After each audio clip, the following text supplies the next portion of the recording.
शुभाशुभ फलैरेवं मोक्षसे कर्मबंधनैः संन्यासयोगयुक्तात्मा विमुक्तो मामुपैष्यसि. ज्ञानेश्वरीच्या 9व्या अध्यायाचं चिंतन आपण करत आहोत आणि या 9व्या अध्यायातील 28व्या क्रमांकाचा हा श्लोक आहे. याचा अन्वय आणि अर्थ एक वेळेस आपण पाहूया. एवं शुभाशुभ फलैः कर्मबंधनैः मोक्षसे संन्यासयोगयुक्तात्मा विमुक्तः माम उपैष्यसि. याचा अर्थ असा होईल, एवं म्हणजे अशा प्रकारे, शुभाशुभ फलैः कर्मबंधनैः मोक्षसे, शुभाशुभ फळरूपी कर्मबंधनापासून तू मुक्त होशील. संन्यासयोगयुक्तात्मा विमुक्तः माम उपैष्यसि. आणि संन्यास उपायाने युक्त चित्त, तुझं चित्त हे संन्यास उपायाने युक्त होत असता मुक्त झालेला, विमुक्तः सन, मुक्त झालेला तू माम उपैष्यसि मला प्राप्त होशील. एवं म्हणजे अशा प्रकारे. अशा प्रकारे म्हणजे कशा प्रकारे? पाठीमागच्या श्लोकामध्ये जे सांगितलं, यत करोषी यदश्नासी यज्जुहोषी ददासी यत यत तपस्यसि कौंतेय तत्कुरुष्व मदर्पणम. हे अर्जुना, तू जे काही करतोस, जे खातोस, जे भोगतोस, जे हवन करतोस, जे दान देतोस, जे तप करतोस, ते सर्व मला काय कर? अर्पण कर. अशा प्रकारे शुभाशुभ फलैहि कर्मबंधनैहि मोक्षसे, शुभ अशुभ फळरूपी कर्मबंधनापासून तू काय होशील? मुक्त होशील. कर्म शास्त्राने 3 प्रकारचं सांगितलेलं आहे.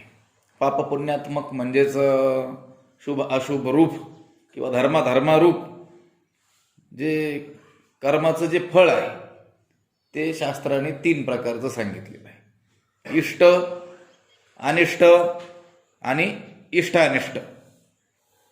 18व्या अध्यायामध्ये देखील भगवंताने असं म्हटलेलं आहे, अनिष्ट मिष्टम मिश्रंच त्रिविधम कर्मणः फलम.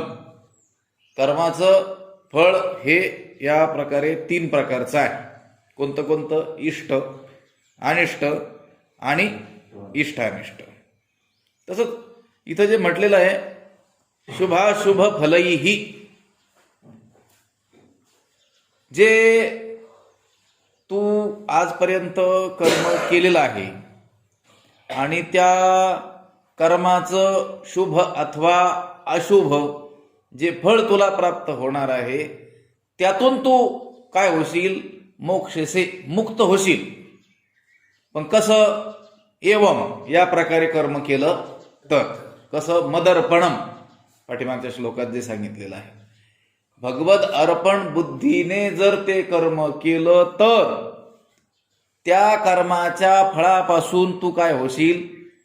मुक्त होशील. शुभाशुभ फलैहि कर्मबंधनैहि. कारण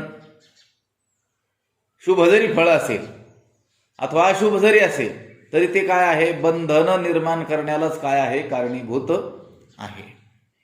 म्हणून ज्याला बंधनापासून मुक्त व्हायचंय त्याला त्या कर्माचं शुभ फळही नको आहे आणि अशुभ फळही नको आहे.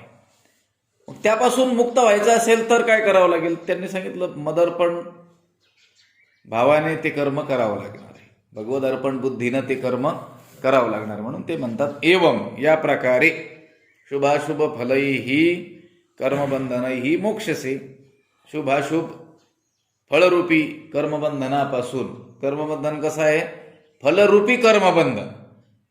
कर्माचं फळ हेच कर्माचं काय? बंधन. मग ते शुभ असो अथवा अशुभ, त्यापासून तू काय होशील? मुक्त होशील, जर भगवद अर्पण बुद्धीने ते कर्म केले तर.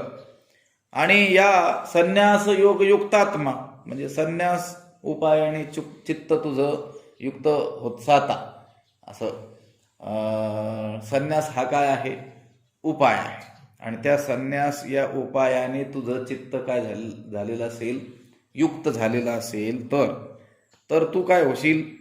विमुक्त माम उपैष्यसी, मुक्त झालेला, त्या कर्मबंधनातून मुक्त झालेला तू काय होशील? माम उपैष्यसी, मला काय होशील? प्राप्त होशील. लक्षात आलं का? मुख्य काय आहे? भगवंताला प्राप्त होऊन जाणं. पण भगवंताला प्राप्त होण्याच्या पूर्वी त्या कर्मबंधनातून तो काय झालेला असला पाहिजे? मुक्त झालेला असला पाहिजे. आणि त्या कर्मबंधनातून तो कधी मुक्त होईल? तो जर कसा असेल? संन्यास योग युक्तात्मा असा असेल. संन्यास रूपी उपायाने ज्याचं चित्त काय आहे? युक्त आहे असा तो असेल तर. लक्षात आलं का? त्यावर ज्ञानोबराय काय म्हणतात ते आपण आता पाहूया. मग अग्निकुंडी बीजे घातली, ते अंकुर दशे जेवी मुकली, तेवी न फळतीची मज अर्पिली शुभाशुभे. मग अग्निकुंडे बीजे घातली, ते जेवी अंकुर दशे मुकली, तेवी मज अर्पिली शुभाशुभे न फळतीची. त्याचा अर्थ असा होईल त्या ओवीचा, मग अग्निकुंडे बीजे घातली, मग अग्नीच्या कुंडामध्ये बी टाकलं असता, बीज घातली असता, ते जसे ते जेवी अंकुर दशे मुकली, ते बीज अग्निकुंडात घातलेली बीज ज्याप्रमाणे अंकुर दशे मुकली, आता त्यांना अंकुर फुटेल का? कोंब येण्याच्या अवस्थेला ते राहतील का? त्यापासून काय झाले? ते मुकले. कोणती बीज? जी अग्निकुंडामध्ये घातलेली आहेत. झालो अग्निरूप. हा म्हणजे बीज भाजूनी केली लाही, आम्हा जन्म मरण नाही. जन्म मरणाचं जे बीज आहे त्यालाच काय केलं? आम्ही भाजून टाकलं. तसं अग्निकुंडे बीजे घातली, अग्नीच्या कुंडामध्ये घातलेली जी बीज आहेत ती अंकुर दशेला ज्याप्रमाणे काय झाली? मुकली, आचवली, तेवी. हे झालं उदाहरण. अगदी त्याचप्रमाणे मज अर्पिली शुभाशुभे न फळतीची, त्याचप्रमाणे भगवंत म्हणतात मला अर्पण केलेली बरी वाईट जी कर्म आहेत, शुभ अशुभ जी कर्म आहेत, ती काय होतात? न फळतीची, फलद्रूप होत नाहीत, फळाला येत नाहीत. भगवंताला जर ते कर्म आपण अर्पण केलं नाही तर ते शुभ अथवा अशुभ असं कोणतं तरी फळ निश्चितच देणार. आणि भगवंताला जर आपण ती कर्म काय केली? अर्पण केली तर ती फलद्रूप होणार नाही. लक्षात आलं का? ती भगवत अर्पण केलेली कर्मे आपल्याला शुभ अथवा अशुभ अशी कोणतीही फळं देणार नाहीत. कसं? ज्याप्रमाणे अग्निकुंडामध्ये घातलेली जी बीज आहेत त्यांना पुन्हा अंकुर फुटणार नाही. लक्षात आलं का? भाजलेलं बीज हे पेरल्यानंतर पुन्हा उगवतं का? नाही उगवत. जे अत्यंत सूक्ष्म बीज असतं एखाद्या पिकाचं आणि ते जर पेरायचं असेल तर त्याची दाट पेरणी होऊ नये म्हणून दुसरी भाजलेली बीज त्यामध्ये काय केली जातात? कालवून पेरली जातात. म्हणजे मग काय होतं? ती भाजलेली बीज काय उगवत नाहीत आणि ही जी बीज त्यामध्ये टाकून पेरलेली आहेत ती काय होतात? जेवढ्या अंतरावर उगवायला पाहिजे तेवढे ते काय होतात? उगवले जातात. लक्षात आलं का? हा अनित्याचाच शेतकऱ्यांचा काय आहे? अनुभव आहे. ते म्हणतात ज्याप्रमाणे अग्निकुंडामध्ये घातलेली जी बीज आहेत ती अंकुर दशेला ज्याप्रमाणे काय होतात? मुक्तात, त्याप्रमाणे भगवंत म्हणतात मला अर्पण केलेली शुभाशुभ कर्म ही फलद्रूप होत नाहीत, फळाला देत नाहीत. मी मगाशी सांगितलं की जे पापपुण्यात्मक म्हणजेच शुभाशुभ अथवा धर्म अधर्म रूप जे कर्माचं फळ आहे ते 3 प्रकारचं शास्त्राने सांगितलेलं आहे. इष्ट, अनिष्ट आणि इष्टानिष्ट. 18व्या अध्यायामध्ये त्याचा उल्लेखही आहे. अनिष्ट मिष्टम मिश्रंच त्रिविधम कर्मणः फल. इष्ट फळ, अनिष्ट फळ आणि इष्टानिष्ट अथवा मिश्र. आता पुण्य ज्यामध्ये अधिक आहे, पुण्य प्रधान आहे असं पाप पुण्यात्मक असं जे कर्म आहे, पुण्य त्यामध्ये काय आहे, अधिक आहे. 99% काय आहे, पुण्यच आहे. 1-2% असं मुश्किलीनं काय सापडेल, त्यामध्ये पाप सापडेल. असं त्या कर्माने जे फळ प्राप्त होतं, काय प्राप्त होतं, तर देव लोकाला तो काय होतो, प्राप्त होतो. देव योनीला तो काय होतो, प्राप्त होतो. हे त्याचं काय झालं, इष्ट फळ झालं. त्या कर्माचं कोणतं फळ झालं, हे इष्ट फळ झालं. बरं, ज्यामध्ये पाप काय आहे, आधिक्य आहे. पापाचं काय आहे, आधिक्य. 98% 99% काय आहे, पापच आहे. क्वचित प्रसंगी काहीतरी पुण्य घडलेलं आहे. आता त्या कर्माने काय प्राप्त होणार आहे, की स्थावर, कृमी, कीट, तिर्यक योनीमध्ये काय होणार आहे, जीवाला जन्माला जावं लागणार आहे, जन्म प्राप्त होणार आहे. हे त्या कर्माचं काय झालं, अनिष्ट फळ झालं. इष्ट फळ कोणतं, अधिक पुण्य आणि न्यून पाप. त्याने देव लोकाला तो दिला, देव योनीला तो प्राप्त झाला. ते त्याचं कोणतं फळ झालं, त्या कर्माचं इष्ट फळ झालं. बरं, अधिक पाप आहे, थोडंसं पुण्य आहे, ह्या पशु पक्षी कीट पतंगादी योनीला तो काय झाला, प्राप्त झाला. हे त्या कर्माचं त्याने केलेल्या कोणतं फळ झालं, अनिष्ट. आणि राहिलं कोणतं, मिश्र. तर मनुष्य योनीमध्ये मनुष्य जन्म होण्याकरिता कशाची आवश्यकता असते, पाप पुण्य समान समी तैच पाविजे कर्मभूमी असं म्हटलेलं आहे. कर्मभूमी म्हणजे मनुष्य देह. हा मनुष्य देह प्राप्त होण्याकरिता पाप पुण्याची काय असावी लागते, समानता असावी लागते. मग काय होतो, मनुष्य देह प्राप्त होतो. हे त्या कर्माचं, त्याने केलेल्या कर्माचं कोणतं फळ झालं, मिश्र फळ झालं. हे असं इष्ट, अनिष्ट आणि मिश्र असं कोणतं तरी फळ आपण केलेलं कर्म काय होत असतं, आपल्याला देत असतं. लक्षात आलं का? म्हणजे शुभाशुभ कर्म तुमचं देव योनीला प्राप्त हो का, स्थावर त्या तिर्यक योनीला प्राप्त हो, किंवा मनुष्य योनीला प्राप्त हो, ही जी कर्म केलेली आहेत ती कोणती आहेत, शुभ आणि अशुभ आहेत. हा ठीक आहे, काहीमध्ये शुभ अधिक असेल, अशुभ अल्प असेल. काहीमध्ये कसं असेल, अशुभ कर्म अधिक असेल, शुभ थोडा असेल. काहीमध्ये समान असेल, पण मिश्र तर आहे की नाही, शुभ आणि अशुभ अशी कर्म काय आहेत, केलेली आहेत. आणि त्या शुभाशुभ कर्मानेच देव योनी, तिर्यक योनी आणि मनुष्य योनी या 3 योनीपैकी कोणत्या तरी योनीत काय होतो, मनुष्याला त्या मरणोत्तर काय करावं लागतो, त्याला जन्म घ्यावा लागतो. देव, मनुष्य, स्थावर यया नाव जगडंबर. आणि हे तर 3ही प्रकार कर्मफळाचे. ज्ञानोबरायाने सांगितलं, देव, मनुष्य आणि स्थावर म्हणजे तिर्यक योनी. यया नाव जगडंबर, यालाच काय म्हणायचं, जगत. लक्षात आलं का? आणि हे तव 3ही प्रकार कर्मफळाचे. आणि हे 3ही जे प्रकार आहेत, देव योनीला जाणं, तिर्यक योनीला जाणं, मनुष्य योनीला येणं, हे कशाचे प्रकार आहेत, कर्मफळाचे हे काय आहेत, प्रकार आहेत. आणि म्हणून सरते शेवटी कर्माचं फळ हे काय करतं, जन्म मृत्यू हेच त्या कर्माचं काय करत असतं, फळ ठरतं. आणि कर्माचं हे जे जन्म मृत्यू रूपी जे फळ आहे ते प्राप्त न होण्याचे आपल्याला काय उपाय असावेत असा जर विचार केला, की बाबा आता आपल्याला हे जन्म मृत्यू प्राप्तच झाले नाही पाहिजेत. लक्षात आलं का? अहो, जोपर्यंत कर्म आहे तोपर्यंत तुम्हाला जन्म मृत्यू काय होणार आहे, प्राप्त होणारच आहे. देव योनीला जरी गेला, लक्षात आलं का, तरी तिथलं त्याचं ते शुभकर्माच्या फळाचा भोग संपला की तिथेही त्याला काय करावं लागते, पुन्हा जन्माला जन्माग यावंच लागते. लक्षात आलं का?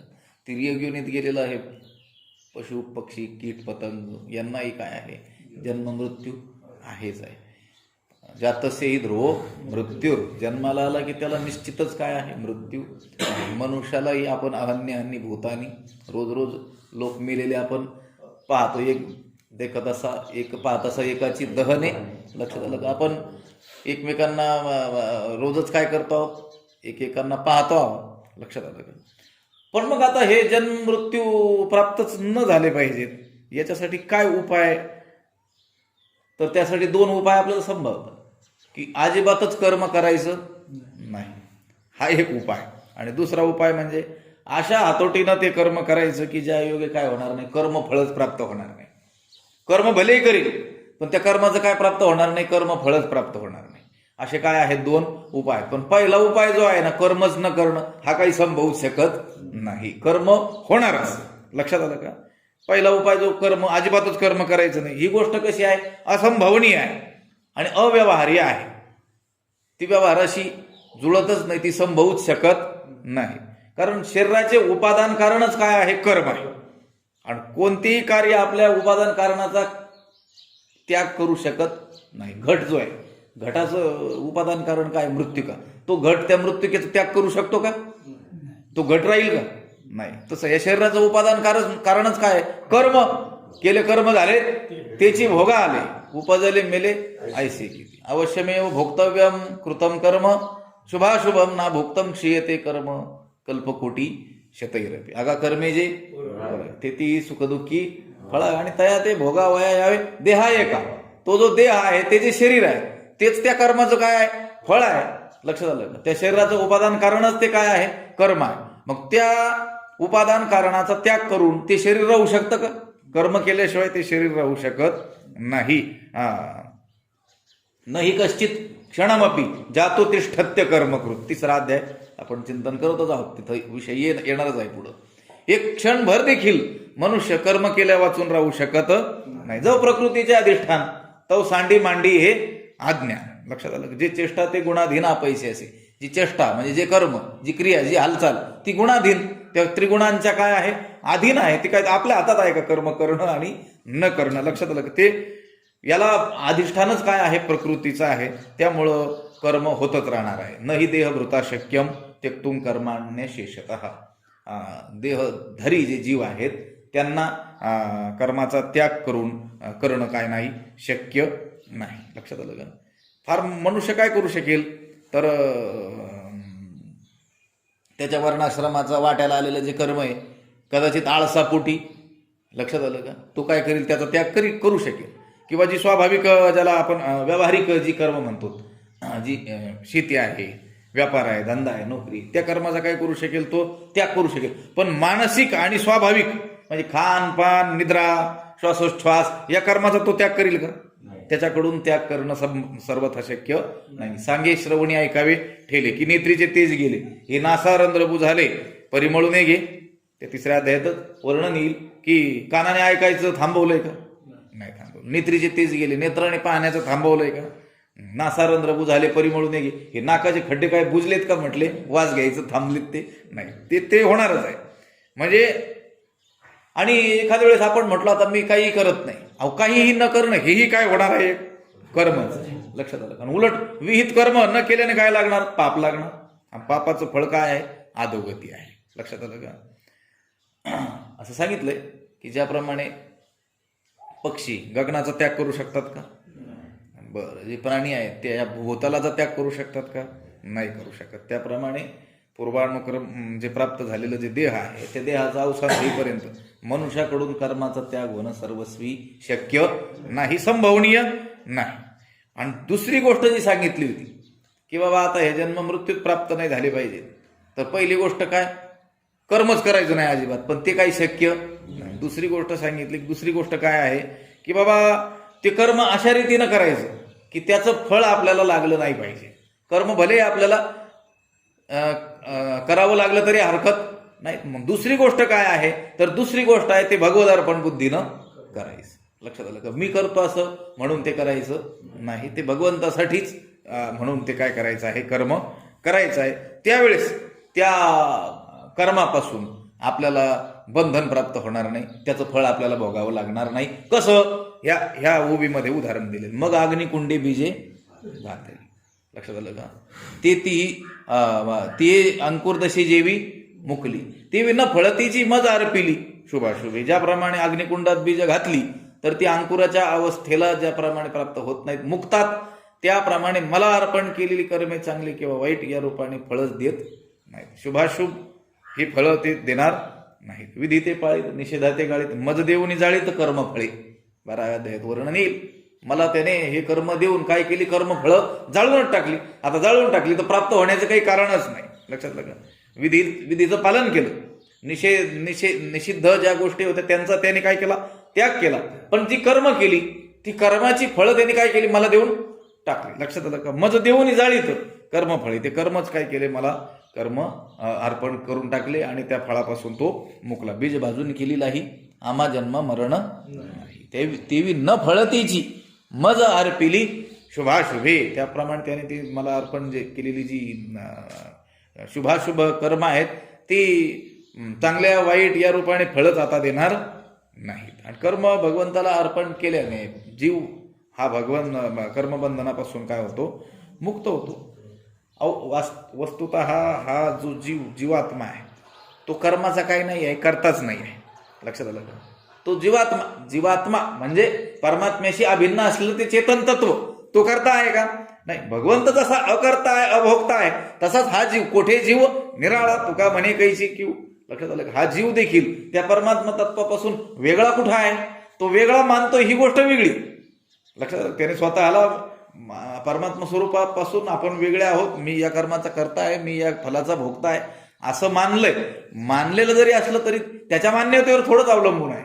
खरी वस्तुतः वास्तविक काय आहे, तो या कर्माचा करता आहे का नाही आहे, तो कारण काय आहे, तो परमात्मा स्वरूप आहे, तो ते तत्व स्वरूप आहे. ये आत्मतत्व उदासीन, ते ना हेतू ना उपादान, ना ते अंगे करी संवाहन कार्यसिद्धीचे.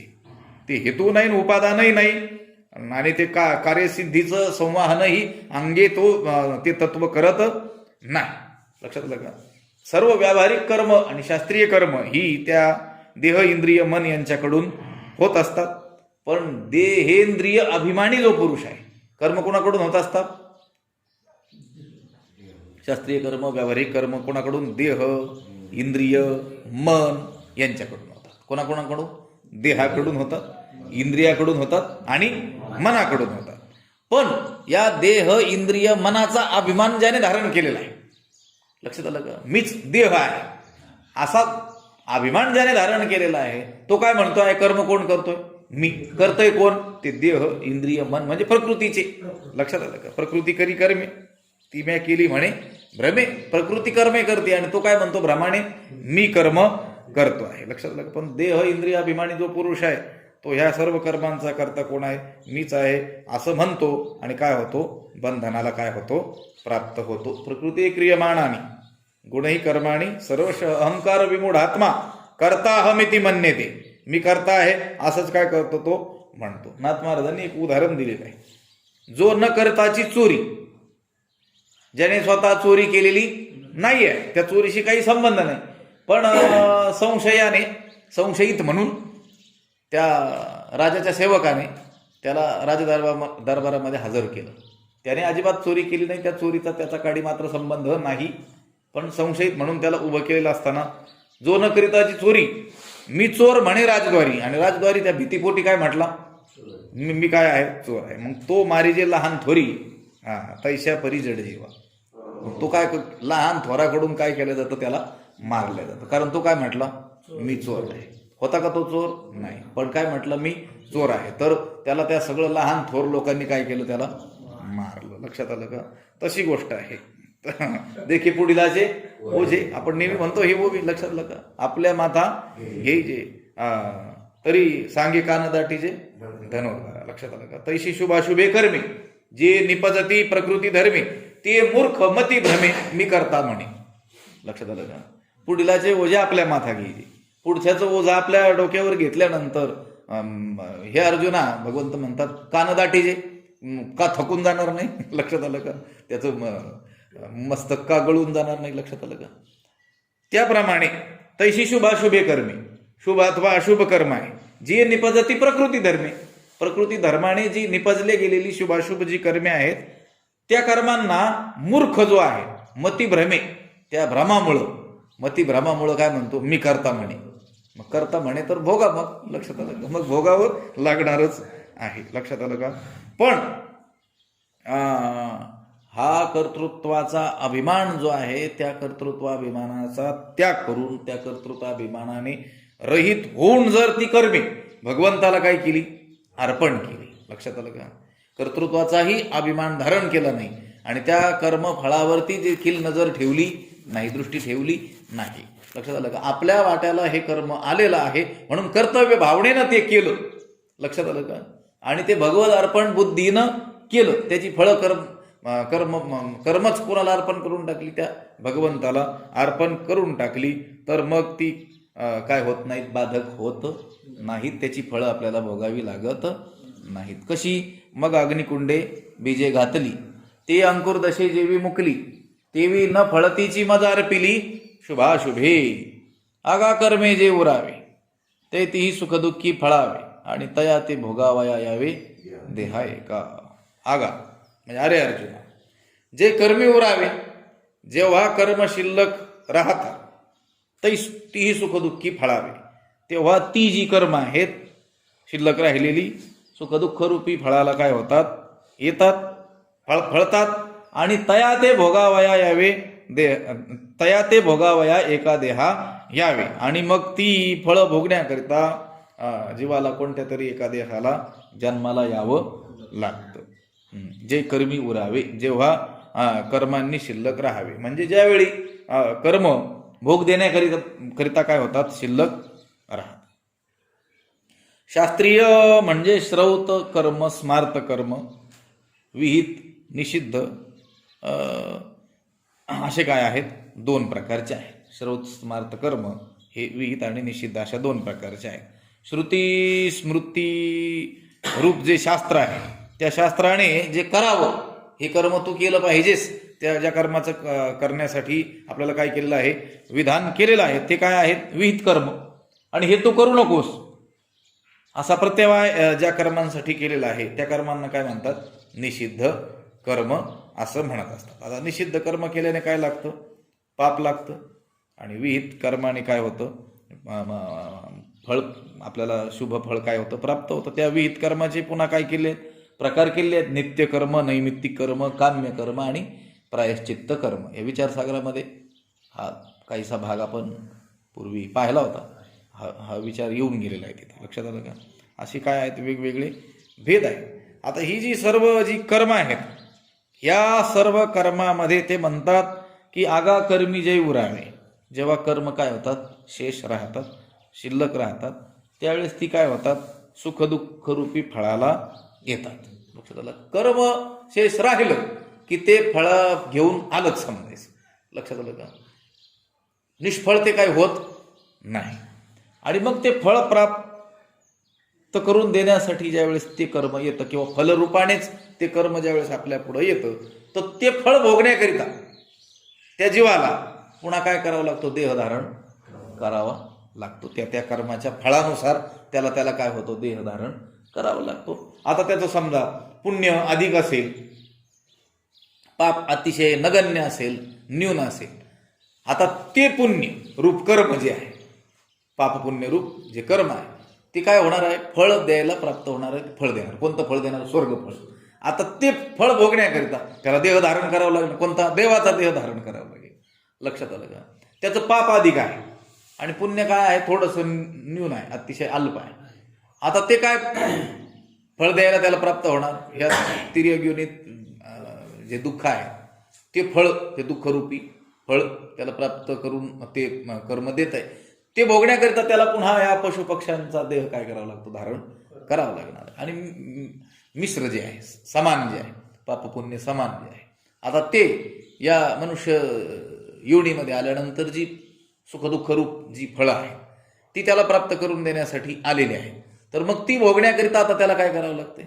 मनुष्य देह धारण करावं लागतं. तर तेच म्हणतात आगा कर्मे जे उरावे, तैतीही सुखदुःखी फळावे, आणि तया ते भोगावया यावे देहावे का.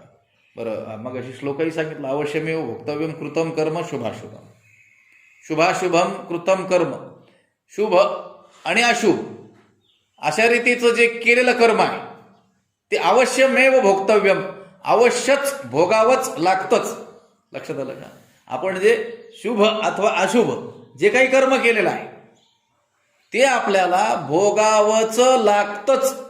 लक्षात, अवश्यमेव भोक्तव्यम कृतम कर्म शुभाशुभ. म्हटले नाही आता फार काळ निघून गेलेला आहे, आता काय भोगावं लागतंय?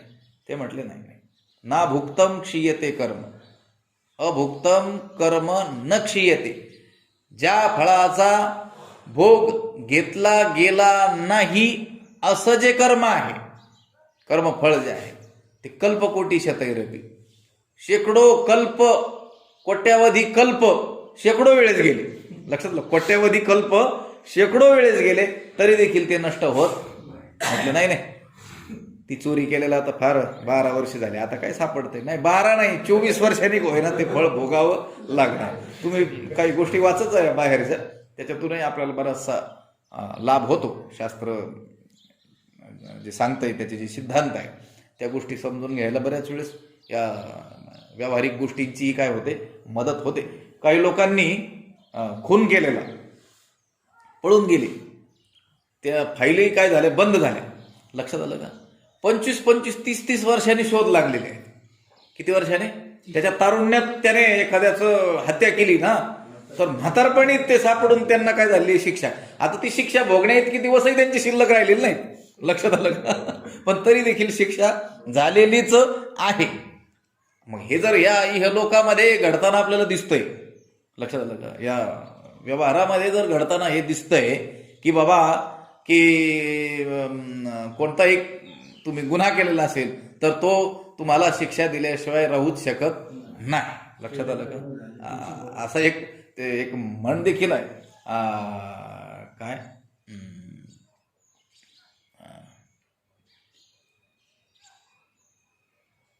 एक इंग्रजीत काहीतरी क्राईम इज नेव्हर पीस.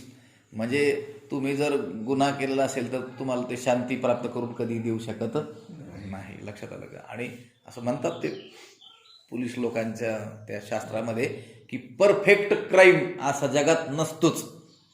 म्हणजे असा गुन्हा केला आणि तो सापडलाच नाही असं कधीच होऊच शकत नाही. लक्षात आलं? काळ लागेल, काळाची अपेक्षा आहे, पण कितीही काळ लोटला तरी देखील तो केलेला गुन्हा त्याची शिक्षा त्याला भोगावीच लागते. हे जर आपल्याला ह्या जगात दिसतंय तर मग देवाने जो नियम करून ठेवलेला आहे त्या नियमातून आपली सुटका होईल कशी? आपण केलेलं कर्म आपल्याला भोगावंच लागणार आहे. म्हणून ते म्हणतात, आगा कर्मे जे उरावे ते तीही सुखदुःखी फळावे आणि तया ते भोगावया यावे देहा एक. केले कर्म झाले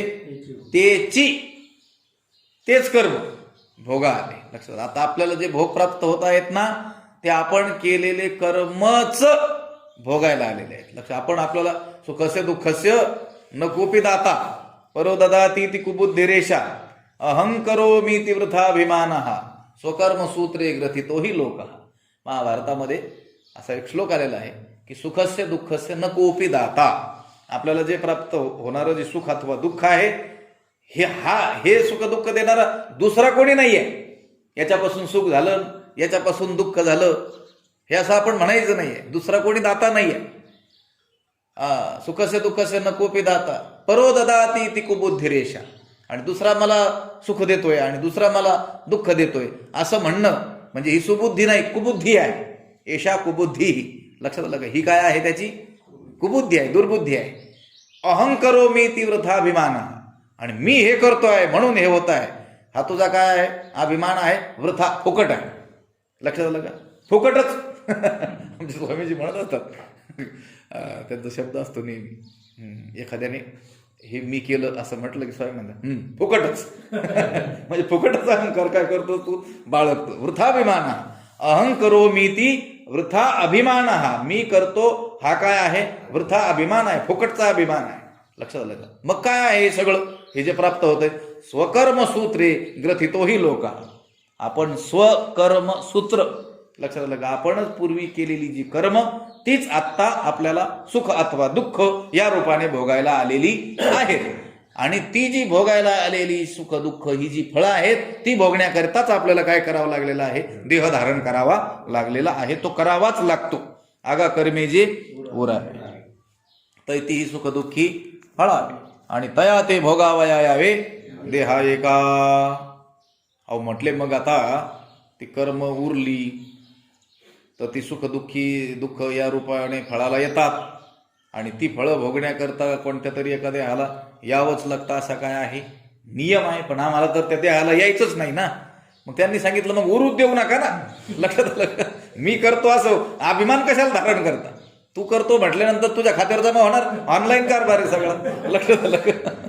भगवंत हे ऑनलाईन व्यवहारामध्ये आत्ता आलं असेल तुमचं 10-5 वर्षामध्ये. भगवंताचं हे प्राचीन काळापासून काय आहे, ऑनलाईन. कोणतंही कर्म करताना मी करतो म्हटलं की त्याच्या नावावर जमा झालंच ते कधीतरी तुम्हाला पेमेंट त्याचं होणारच अवश्य. लक्षात आलं का? ते उगाणिले मज कर्म ते वाची पुसिले मरण जन्म जन्मासवे श्रम वरचिलही गेले. ते उगाणिले मज कर्म, ते कर्म मज उगाणिले. ते जे कर्म आहे ना, तो जो जीव आहे ते जे कर्म करतोय त्यावेळेस ते जे कर्म आहे त्याने काय केलं, मज उगाणिले, मला अर्पण केलं. ते कर्म करत असताना त्याने ते कर्म काय केलं, मला अर्पण केलं. ते कर्म मज उगाणिले ते व्हाची मरण जन्म पुसिले. त्याने, त्या जीवाने ज्या वेळेला ते कर्म मला अर्पण केलं त्याच वेळेला त्याने काय केलं, जन्म मरण पुसून टाकलं. अहो, हे जन्माला येणं का न येणं हे आपल्या हातात आहे. लक्षात आलं का? हे आपण हे जन्माला आलेलो आहोत ना, आणि सुखदुःख फळ जे आहे, सुखदुःख रूपी फळ पूर्वी केलेल्या कर्माचं जे भोगतो आहोत हे आपल्या हातातच होतं. लक्षात आलं का? हे जे भोगावं लागतंय आणि जन्माला आलेलो आहोत याला कारण कोण आहे? भगवंत नाही आहे. कोण आहे? आपणच आहे. कारण इथं जर सांगितलंय की ते जे कर्म आहे ते कर्म जेव्हा मला अर्पण केलं जातं तेव्हा त्याचं जन्म मरणाचं खातं पुसून टाकलं जातं. इथं खाते शब्द वापरले खंदारकर महाराजांनी असा अर्थ केलाय त्याचा. त्या कर्माचा जेव्हा माझ्याजवळ झाडून हिशोब दिलेला असतो, कर्तृत्वाभिमान आणि फलाशा यांचा त्याग करून कर्म जेव्हा मला अर्पण केले जाते तेव्हाच जन्म मरणाचे खाते पुसून टाकले जाते. त्याचं खातं काय केलं जातं, तिथून काढून टाकलं जातं. लक्षात आलं का? पुसून टाकले जाते. आणि जन्मासवे श्रम वरचिलही गेले. आणि जन्म मरणाचा जर अभाव झाला तर त्या जन्माबरोबरच त्या आयुष्यातील जे प्रपंचाचे जे कष्ट आहेत, जे दुःख आहे, श्रम आहे, तेही काय झाले, नष्टच झाले ना. लक्षात आलं? जन्मालाच आला नाही तर ते जन्माला आल्यानंतर जे कष्ट भोगायचे ते चुकलेच की. लक्षात आलं की नाही?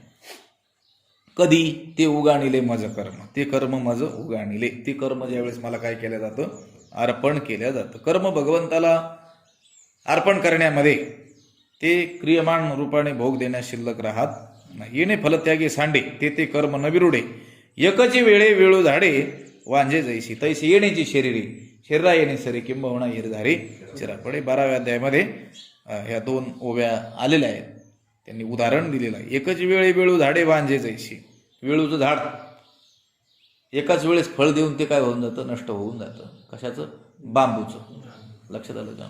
एकदाच काय करतं, ते फळ देतं आणि काय होऊन जातं, नष्ट होऊन जातं. त्याचप्रमाणे उदाहरण दिलं आणि पुढं म्हटले तैसे येण्याची शरीरे. अगदी त्याचप्रमाणे येण्याची शरीरे, ह्याच शरीरा येणे सरे.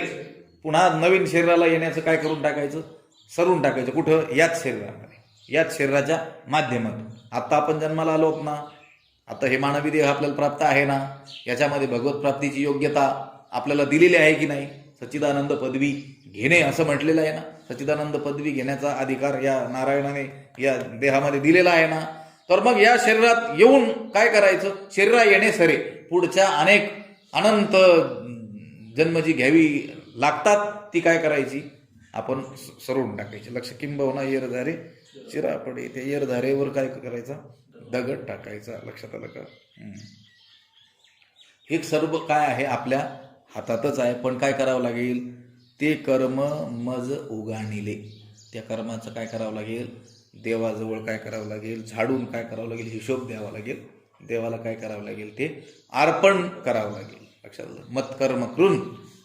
भगवंत म्हणतो ते कसे आहेत ते भक्त? मत्कर्म कृन मत्परमो. पहिलं जे पद आहे मत्कर्म कृन, माझ्यासाठीच कर्म करणारे. जे जे कर्म करतात ते कशासाठी? भगवंतासाठीच. भगवंताला अर्पण या बुद्धीनेच ते काय करत असतात? कर्म करत असतात. तैसा कर्माची या मोहरा उठून दोन्ही अहंकारा संसाराचा दरारा सांडणे. संसाराचा जो दरारा आहे, तो संसाराचा जो धाक आहे, तो येणे सांडणे, अशा रीतीनं तो टाकल्या जाऊ शकतो. कशा रीतीनं? कर्माची या मोहरा उठून दोन्ही अहंकारा. हे कर्म करत असताना ते कर्म मी करतो आहे हा अहंकार जर आपण सोडला तर मग ह्या संसाराचा दरारा आपल्याला काही करू शकत नाही. संसाराचा धाक निरंतर आम्हासी. पण कशामुळं? लक्षात आलं का? आपण हे कर्माचा काय घेतलेला असल्यामुळं, अभिमान घेतलेला असल्यामुळं. कर्माचा अभिमानच घेतला नाही, भगवत अर्पण बुद्धीनं ते कर्म केले, तर या संसाराला येण्याचं कारणच नाही. येण्याचं कारणच नाही तर हा जो दुःख देणारा संसार आहे त्याच्यापासून होणारं जे दुःख आहे तेही आपल्याला जन्मासवे श्रम वरचिलही गेले. लक्षात, श्रम म्हणजे कष्ट, दुःख. जन्म नाहीसा होण्यामध्ये जन्माच्या अनुषंगाने येणारे जे आध्यात्मिक, आधी भौतिक, आधी दैविक हे जे त्रिविध दुःख आहे त्या दुःखांचाही काय होईल, आपोआपच नाश होईल. कारण सर्व जी दुःख आहे ते सकळ दुःख धामे भुंजी जती जिये मृत्यू जन्मे. सगळ्या दुःखांचं धाम, सगळ्या दुःखांना राहण्याचं ठिकाण, सगळ्या दुःखांचं आश्रयस्थान काय आहे, हे जन्म आणि मरणाचं. तेच जर चुकले तर मग त्या दुःखाचाही काय झाला, आपल्या आपोआपच ती दुःख चुकली. लक्षात आलं का? ते उगाणिले मज कर्म, तेव्हाची पुसिले मरण जन्म, जन्मा सवे श्रम वरचिल ही गेली. या संसारामध्ये नित्य प्राप्त असलेले जे अनंत आपल्याला दुःख आहेत ते दुःख कोणाला हवेसे वाटतात का? अहो, ते दुःख चुकवण्याचा तर प्रयत्न रात्रंदिवस चाललेला आहे ना. लक्षात आलं का? कशाचा? दुःख प्राप्तच आहे, ते स्वाभाविकच प्राप्त आहे, ते चुकवण्याचाच प्रयत्न काय झालेला आहे आपला, चाललेला आहे. कोणालाही ते हवे असे वाटत नाही आहे. अहो, मग ते दुःख नको असं वाटत असेल तर त्या दुःखाचं मूळ कारण जे आहे जन्म, तोच नको ना. तो जन्म मरण, ते जन्म जर चुकवला तर जन्माला आल्यानंतर जे दुःख भोगावं लागतं ते आपोआपच काय होणार आहे, चुकणार आहे. आपण काय करतो आहोत, वरवर काय करतो आहोत, मलमपट्टी करतो. जसं एखादा रोग व्हावा, त्या रोगाला मुळापासून आपण दूर करणं योग्य की वरवर त्याला फक्त सांत्वना त्याची करणं? भळीता वरी आत चरे, तुकाराम महाराजांनी सांगितलं. लक्षात आलं? एखादं फोड आला काहीतरी आणि वरूनच त्याला हे करतोय तर ते आत चरे, आतमध्ये चरत चालतं ना ते जखम, त्याला काय करावं लागेल, त्याला ते काय करावं लागेल, काढूनच टाकावं लागेल. लक्षात आलं? त्याची हायगाई केल्या वाचून काय करावं लागेल, मुळापासूनच तो रोग काय करावा लागेल, दूर करावा लागेल. आता आपला जो प्रयत्न आहे या संसारातील प्राप्त असलेल्या दुःखांचा प्रतिकार आपण जो करतो आहोत, ते दुःख दूर करण्याचा जो एक लौकिक प्रयत्न आपण करतो आहोत, त्या प्रयत्नाने दुःख समूळ कोणाचं गेलंय असा काही कोणाला अनुभव आलेला नाहीये. लक्षात आलं? आणि थोडंसं ते दुःख गेल्यासारखं वाटलं तरी ते कायमचंच गेलंय, पुन्हा ते आलंच नाही असाही कोणाला अनुभव आजपर्यंत आलेला नाही. लक्षात आलं का? एक तर लौकिक उपायाने ते दुःख तर दूर होतच नाही, दूर झाल्यासारखं दिसलं तरी ते काही कायमचं दूर होत नाही, पुन्हा ते कालांतराने दुसरं रूप घेऊन येणारच आहे. लक्षात आलं का? पण या सर्व दुःखाचं मूळ कारण काय आहे, जन्माला येत. हा जन्मच जर चुकवला तर हे पुढची सगळी दुःख परंपरा चुकणारच आहे. पण त्यासाठी कोणी प्रयत्न करताना काही दिसत नाही. लक्षात आलं का? जन्म मरणच चुकवायचं आणि ह्या सर्व जी दुःख आहेत या दुःखांना कधीही सामोरं जायचंच नाही असा प्रयत्न कोणी करतंय का? नाही. फक्त तात्पुरतं तेवढं आलं की तेवढी मलमपट्टी त्याला करायची, तेवढ्यापुरतं ते थांबलेलं आपल्याला दिसलं की दुसऱ्या रूपाने काय होतंय ते प्रकट होय. दुःख लेवनी सुखाची अंगी सळीत जगात आहे. लक्षात आलं का? ते दुःखच काय करतंय, ते म्हणतंय ते दुःख सांसारिक दुःख की नाही नाही नाही, दुःख रूपाने मी यांच्या समोर गेल्यानंतर हे माझा स्वीकार करत नाहीत ना, मी आता सुखाचा अंगरखा घालून यांच्या समोर जातो. लक्षात आलं का? आणि मग ते सुखाचा अंगरखा घालून आपल्या समोर येतो आणि आपण म्हणतो नाही नाही सुखे सुखे, आणि त्याचा काय करतो, स्वीकार करतो. त्याने कपडे सुखाचे घातलेले असतात, आत काय असतं, दुःखच असतं. आणि ते दुःख त्याचा स्वभाव आहे त्रास देणं, ते त्रास दिल्याशिवाय राहील का? नाही. सांगा बरं, जगातली कोणती अशी वस्तू आहे की तिच्यापासून निरतिशय आनंद माणसाला होतो? सांगा. एक तरी विवाह केला म्हणजे निरतिशय आनंद रूप तो झाला, आता आनंदाचे डोही आनंद, तर असा अनुभव आहे की त्याचा सर्व सुख ल्यालो सर्व आलं, बंगला बांधला, कोणी मोठ्या निवडणुकीत निवडूनच आला, काही धनच प्राप्त झालं, निरतिशय आनंद, ज्याच्यात क्षयातिक्षय दोष नाही असा आनंद या जगात कोणत्या वस्तूमध्ये आहे सांगा? अहो, आनंदाचं पांघरुण आहे. लक्षात आलं का? आनंदाचं काय आहे, टर्पल आहे ते अंतर्नेनती बापुडे, म्हणून या अगत्य सेवणे घडे, काय पुई पंखीचे किडे चिळसी घेते. लक्षात आलं का? त्या विषयाचं अंतरंग माणसं जाणत नाहीत, म्हणून त्या विषयाकडे काय होतात, प्रवृत्त होतात.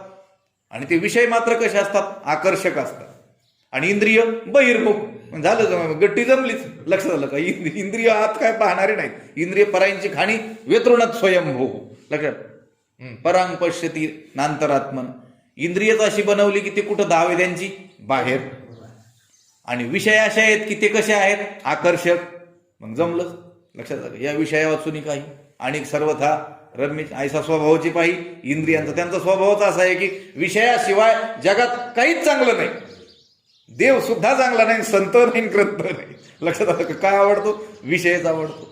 आणि मग ही अशी अवस्था असताना, इंद्रियांची धाव बाह्य असताना, त्यांचा स्वभाव विषय हेच गोमटे आहेत असा असताना, विषयाचा स्वभाव आकर्षक असणं असा असताना, माणसाला याच्यापासून दुःख होतंय, याचं अंतरंग हे आतमध्ये हे दुःख रूप आहे, हे जाणलं कसं जाईल? लक्षात आलं? ही मोठी अवघडच अशी काय आहे गोष्ट आहे. पण शास्त्रकृपेने, सद्गुरु कृपेने, भगवंताच्या कृपेने ते शक्य होतं. पण प्रयत्न करावा लागेल. लक्षात आलं का? दे रे हरीण खाटल्यावरी, तसं काही जमणार नाही. देईल हरी खाटल्यावरी, पण रोग देईल. लक्षात आलं का? योग काय देणार नाही. मला सांगायचंय, आपण सर्व जीव सांसारिक दुःखांचा प्रतिकार करण्याचा प्रयत्न करतात. संसारिक प्राप्त असलेली दुःख चुकवण्याचा नेहमी प्रयत्न करताना दिसून येतात. पण त्यांचा प्रयत्न आजपर्यंत कोणाचा यशस्वी झाल्याची जगात कोणतीही उदाहरणं नाही आहे. कारण जर कारण शिल्लक ठेवलं आणि वरी वरी पालवी खुडीजे आणि मुळी तरी उदक घालीजे, तरी कैसेनी नाशो निपजे तया वृक्षा. म्हटले, एक जण त्या झाड नष्ट करण्याचा प्रयत्न करतोय. किती वर्षापासून? 20 वर्ष झाली. म्हटले, इतके कशाला काळ लागतो? म्हटले, कसा नष्ट करतोय? तो म्हणतो, वर वर काय करतो, खोडतो, संध्याकाळी परत पाणी घालतो त्या. लक्षात. अरे मग कसा काय नाश होईल? तो आडवेने अंगे फाकी. लक्षात, त्याचा नाश होणार नाही. उलट तो काय आडवा तेडवा आणखीन फुटल तो प्रश्न. लक्षात आलं का? तसा आपला हा सांसारिक दुःख चुकवण्याचा काय आहे, प्रयत्न आहे. सांसारिक समस्त दुःख समूळ नष्ट करायचे असतील तर त्याचं जे मूळ कारण आहे, जन्माला येणं, तेच चुकवावं लागेल. आणि ते चुकवलं की जन्मा सवे श्रम वरचिलही गेले. जन्माबरोबर ते श्रमही काय होऊन जातील, नष्टच होऊन जातील. लक्षात आलं? एखाद्या माणसापासून तुम्हाला जर त्रास असेल तर तुम्ही काय करायला पाहिजे, त्याच्याशी असलेला संबंधच काय करावा लागेल, तोडावं लागेल. त्यामुळं मग तो त्रासही काय झाला, आपोआपच चुकला. लक्षात आलं का? तसा सांसारिक दुःखांचा आणि जन्माला येण्याचा काय आहे, संबंध आहे. आपल्याला त्या दुःखांचा नाश करायचा असेल तर काय करावं लागेल, जन्माचाच नाश करावा लागेल. जन्म मरण परंपरेचाच काय करावं लागेल, नाश करावा लागेल. तो कसा होईल? ते म्हणले, ते उगाणिले मज कर्म तेव्हाची पुसिले मरण जन्म.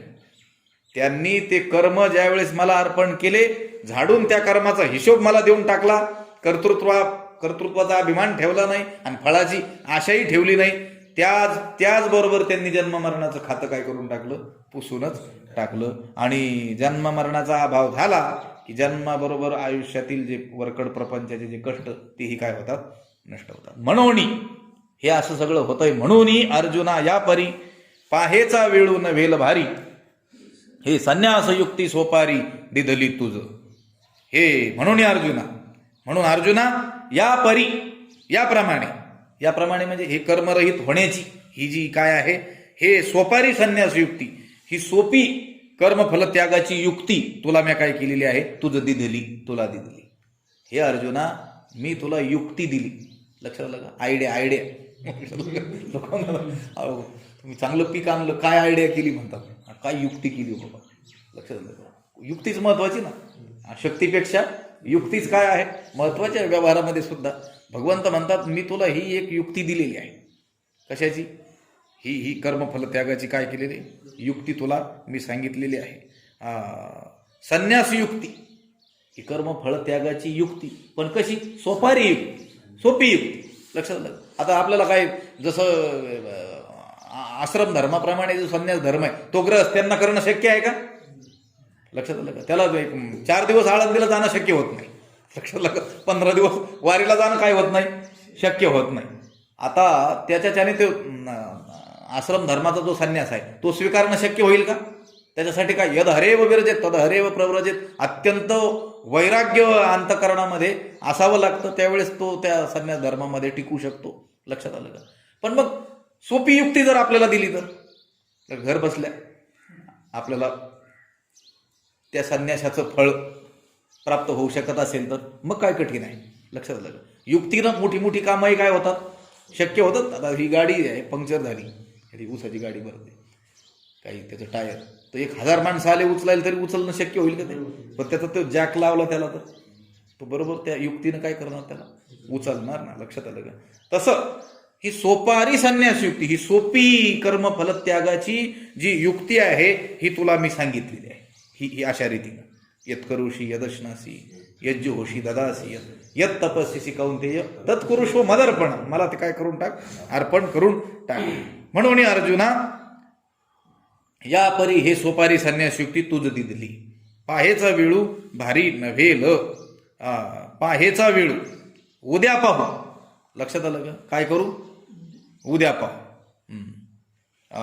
असं जर म्हटलं तर मग उद्याचा जो वेळ आहे हा काय होणार आहे, फार लांब होणार नाही का, प्रश्न केलेला आहे. पाहेचा वेळू नव्हेल भारी, हे कर्मफलाचा दोन्ही प्रकारे अर्थ केलेले आहेत लोकांनी याचे. अर्जुना, याप्रमाणे कर्मफलाचा त्याग केल्यास तुला उद्याचा काळ कष्टकारक होणार नाही. अर्थात भविष्य काळात जन्म मरणाचे दुःख तुला भोगावे लागणार नाही. म्हणून मी तुला ही अशी सोपी कर्मफल त्यागाची युक्ती दिली आहे, असा एक अर्थ आहे. आणि पाहेचा वेळू भारी नव्हेल, तिथं प्रश्नही केलेला आहे की तो उद्याची जी वेळ आहे, उद्याचा जो वेळ आहे, म्हणजे आजची गोष्ट उद्यावर जी ढकलायची आणि ती ढकलण्यामध्ये गमावलेला जो काळ आहे तो कर्मरहित होण्यामध्ये फार लांब होणार नाही का.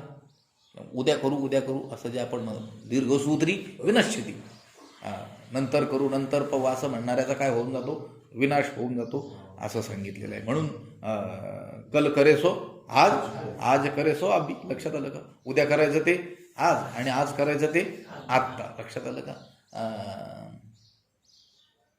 गृहीतयेव केशेषु धर्ममाचरेत, असं एक काही वचन आहे महाभारतामध्ये, की बाबा काही गोष्टी उद्यावर ढकलल्या तरी चालू शकतात, लक्षात, नंतर केल्या तरी चालू शकतात, पण धर्माचं आचरण कसं करावं. गृहीतयेव केशेषु, जणू त्या मृत्यूनं आपल्या मागून काय धरलेलं आहे, केसाला असं धरलेलं आहे आणि आता आपल्याला घेऊनच जाणार आहे, असं समजून धर्माचं काय करावं, आचरण करावं तात्काळ. लक्षात आलं? ताबडतोब करावं. लक्षात आलं का? तसं त्या धर्मराजाकडे कुणी आलं ना दान मागण्याकरिता, आणि त्याने काय सांगितलं होतं, आता आज गडबड आहे, उद्या तू आला तर उद्या काय करू, दान देऊ. आणि मग काहीतरी आश्चर्यकारक घटना घडली की तिथं एक घंटा लावलेली होती राजवाड्याच्या बाहेर. भीमाने ती गोष्ट ऐकली की एका याचकाला धर्मराजाने उद्या येण्याला सांगितलेलं आहे. त्याने गेला आणि ती घंटा मोठ्याने वाजवायला सुरू केली. ती घंटा फक्त एकदाच वाजवायची असते असा नियम होता, की काहीतरी आश्चर्यकारक घटना घडली की एकदा जाऊन ती काय करायची, वाजवायची.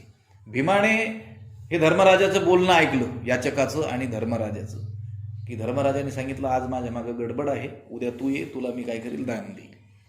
भीम गेला आणि ती घंटा त्याने एकदा नाही वाजवली, शेकडो वेळेस मोठ्याने वाजवली. लोकांना वाटलं एकदा वाजवली तरी आपल्याला समजतं काहीतरी एक वेगळं घडलंय आश्चर्यकारक. हे एवढ्या मोठ्याने वाजवतो म्हणजे काहीतरी नवलाच घडलेलं असावं, त्यात भीम वाजवतोय. त्यावेळेस चौकशी केली, त्यावेळेस स्वतः धर्मराज गेले आणि हे भीमाचं विपरीत हे वागणं बघून त्यांनी विचारलं. त्यावेळेस त्यांनी सांगितलं की हे आज सगळ्यात मोठी आश्चर्याची घटना मी पाहिली. म्हणे ते म्हणजे काय घटना पाहिली, ते म्हटले आजपर्यंत आम्ही असं ऐकत आलो की मनुष्याला त्याच्या आयुष्याचं ज्ञान नसतं म्हणे. लक्षात आलं का? क्षणाचाही भरोसा नाही असं शास्त्रात सांगितलेलं आहे. लक्षात आलं? पुढच्या क्षणाला काय होईल, आपला मृत्यू कोणत्या क्षणाला येईल याचा काही भरोसा नाही. पण तुम्हाला मात्र एक दिवस आपण अधिक जगणार आहोत याची निश्चिंती आहे, हे पाहून मला आश्चर्य वाटलं, म्हणून मी घंटा वाजवतो. धर्मराजाच्या लक्षात आलं, लगेच ते याचकाला बोलवून दान देऊन टाकलं. लक्षात आलं का? भीम काय म्हणाला, किंवा तुम्ही त्या याचकाला सांगितलं उद्या येईल, म्हणजे उद्यापर्यंत तुम्ही जागणार याची तुम्हाला काय आहे, खात्री आहे. लक्षात आलं का? लक्षात असं सांगितलं की धर्म आचरण करायचं असेल तर जणू काही आपल्याला मृत्यूने आत्ता साक्षात पकडलेला आहे आणि पुढच्या क्षणाला आपला मृत्यू होऊ शकतो असं समजून धर्म करा. म्हणजे धर्मपालनामध्ये इतकी तत्परता असली पाहिजे. चाल ढकल नको, एवढंच मला सांगायचं. आजचं उद्यावर ढकलायचं नाही. लक्षात आलं का? हा, काही पाप कर्म डोक्यात आलं तर म्हणायचं उद्या करू, महिन्यानी करू, लक्षात. ते पण पुण्यकर्म डोक्यात आलं की काय करायचं? काय शतम विहाय भोक्तव्यम सहस्त्रम स्नानमाचरेत, लक्ष्यम विहाय दातव्यम कोटीम त्यक्त्वा हरिम भजेत किंवा हरिम स्मरेत. 100 कामं सोडावीत पण माणसाने जेवून घ्यावं. म्हटले नाही नाही तेवढं थोडंसं खांदायचं राहिलेलं आहे, नंतर खा. अगोदर काय करतो ते वेळ झालेली जेवणाची, काय कर जेवण. सहस्रम स्नानमाचरित, 1000 कामं सोडावीत पण पहिले आंघोळ करून घ्यावी. लक्षात आलं का? लक्षम विहाय दातव्यम, 1,00,000 कामं बाजूला ठेवावीत पण पहिलं दान करून घ्यावं. आणि कोटीम त्यक्त्वा हरिम स्मरेत, आणि कोट्यवधी कामं बाजूला सोडावीत पण हरीचं काय करावं? पहिलं स्मरण करावं, कारण पुढच्या क्षणाला काय होईल त्याचा भरोसा नाही. लक्षात आलं का? म्हणून अर्जुना या परी पाहेचा वेळू नव्हेल भारी, ही संन्यास युक्ती सोपारी दिदली तुझ. अर्जुना, याप्रमाणे कर्मफलाचा त्याग केल्यास तुला होणारा काळ कष्टकारक होणार नाही. अर्थात भविष्य काळात तुला काय होणार नाही, जन्ममरणाचे दुःख भोगावं लागणार नाही. म्हणून तुला ही सोपी अशी कर्मफला त्यागाची काय केलेली आहे मी? युक्ती तुला दिलेली आहे. या एवढीच उभी आहे ना. या देहाची या बांधवडी न पडीजे, सुखदुःखाची या सागरी न बुडीजे, सुखे सुखरूपा घडीजे माझी याची अंगा. मला वाटतंय उद्या घेऊया ह्या 2 उभ्या, ही आत्ताची उभी आणि पुढची.